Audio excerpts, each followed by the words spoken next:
Hey guys, it's fighting season and Ultimate Marvel vs. Capcom 3 is just about to launch. Previously we chatted with a couple of the OzHadou guys on Marvel vs. Capcom 3 and we've got them back on the couch. We've got Ace, Yang and Benson. Guys, thank you very much for coming back in. Thank you. Now the place to start is, I think, community feedback.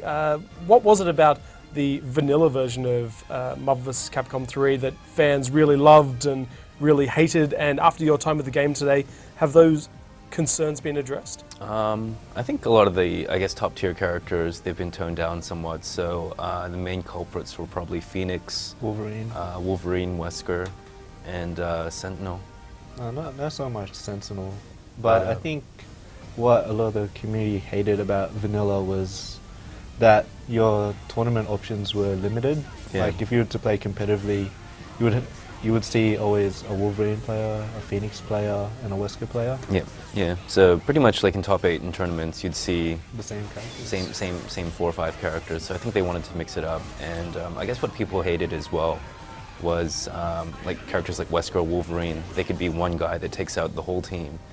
So they tried to remove that. I think they turned that with X Factor. So I think so far it looks all right, but I guess time will tell. I think I was the only one who did Air X Factor. Yeah, and I think you didn't even manage to get it to combo. Like, yeah, it was the I guess Storm. It's interesting because it changes how the aerial, like obviously how the air interactions work. But usually, if you're in the air and you're hitting buttons, you're doing a combo or you're being comboed. So I don't think it changes a whole lot. What it does do is, if you miss something in the air that's a move, like say a fireball or something, you can keep yourself safe. So. It's that extra element to look out for, but it's not something that's going to be hugely game-changing, I think. Yeah, it's pretty much there, like, if you, like Benson said, if you make a mistake in the air and they punish it, you can be safe, or if you're coming in with a character that has low health, you can avoid chip damage coming in with a... Or you can even use it to avoid the mix-up. So I think one thing that people really disliked in Marvel 3 Vanilla was you'd lose your first character to one combo, and your prize is you get to eat another mix-up, and if you guess wrong, you lose the second character, and then again for the third. So the X Factor lets you sort of pause the screen just for half a second while you X Factor, and then you can sort of weigh up your options from there. So it's more of a defensive tool, I feel, than it is offensive. We'll get on to some of the new characters in a sec, but first I'm curious to hear about some of the changes that you've noticed with the returning roster from Vanilla. I think Wolverine is still pretty good. His Berserker Slash is less abusable. It's, less abusable, but you can still use it. That new move, Swiss Cheese, where you mash, it comes out randomly. Yeah.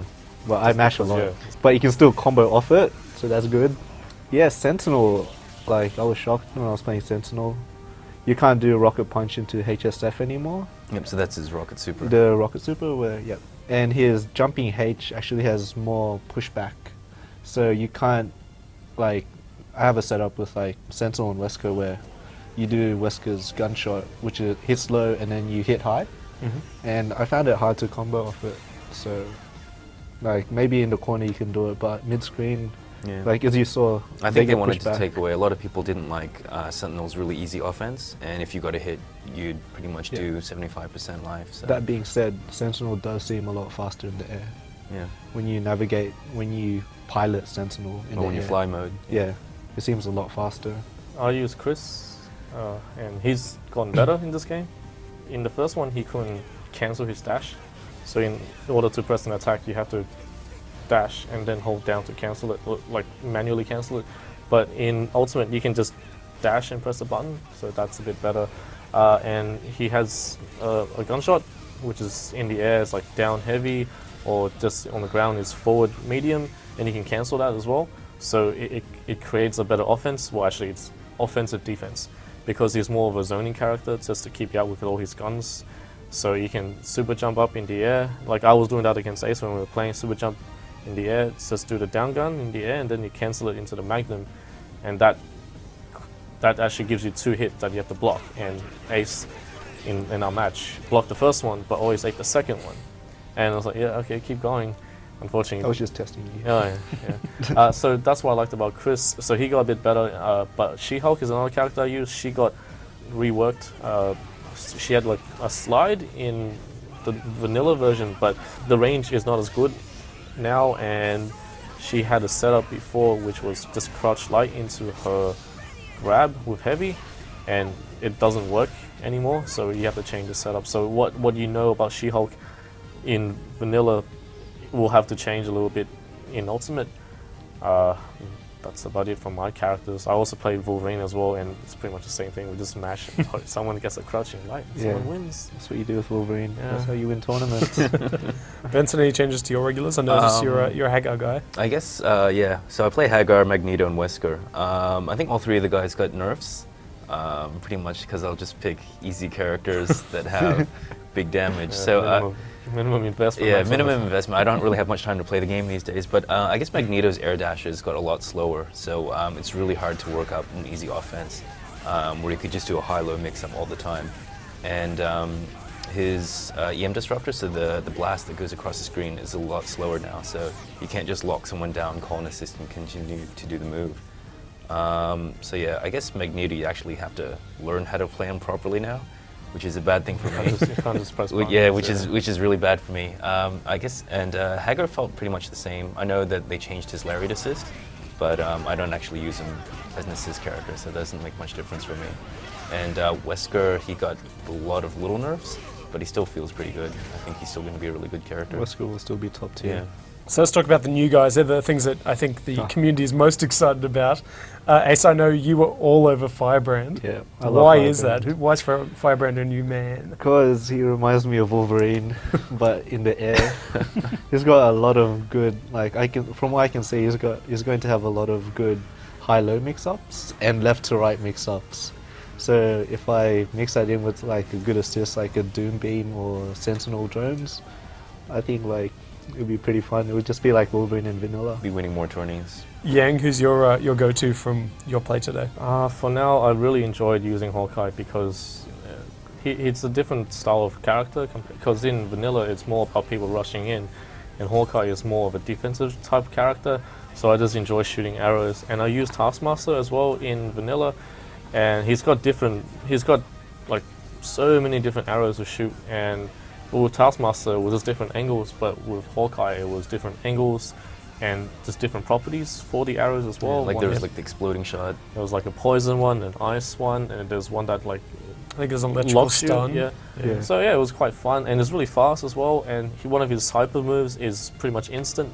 So and it hits anywhere on the screen. If they're not holding back at that time, they'll get hit. So yeah, it was really fun just changing the way Marvel was played, because Marvel 2 used to be mostly defensive, and then it moved to all offensive, and now, who knows, maybe Ultimate will change, slowly have a little bit of balance. You have some players that will be more defense, and some players that will be more offense.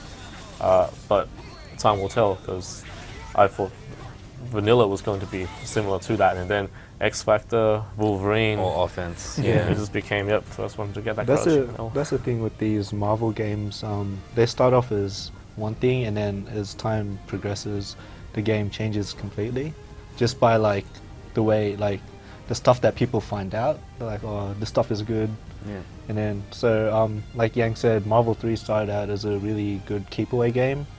They thought Arthur was top tier when it first came out. I think when the game, day one, they thought one, Arthur was really good. Arthur Storm Sen. Yeah, Arthur Storm Sentinel, any character that could keep him away, but about 6 months later, everyone's just using Wolverine now, which is just pure rushdown. Yeah, I think one of the main differences, I guess, though, if you compare Marvel 2 to Marvel 3, was Marvel 2 evolved over a period of, 10 years? 10 years. And that game got a lot of play, but I think with the age of the internet, forums, a lot of international discussion, just constant tournaments that are being streamed online that thousands of people watch at the same time, the game gets broken down a lot more quickly. So it was a good time for Ultimate Marvel 3 to come out, because I think Vanilla Marvel had pretty much reached the end of its lifespan in terms of discovering new strategies.